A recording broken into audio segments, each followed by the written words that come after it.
జ్ఞాన స్నానము ఇది ఆత్మ స్నానము, జ్ఞాన స్నానము ఇది ఆత్మ స్నానము.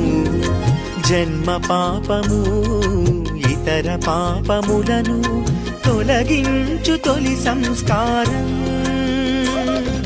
దేవునికి శ్రీ సభకు బిడ్డలుగా చేయు వరప్రసాదం. మానవాళి రక్షణకిది ప్రవేశ ద్వారం, మానవాళి రక్షణకిది ప్రవేశ ద్వారం. జ్ఞాన స్నానము ఇది ఆత్మ స్నానము, జ్ఞాన స్నానము ఇది ఆత్మ స్నానము.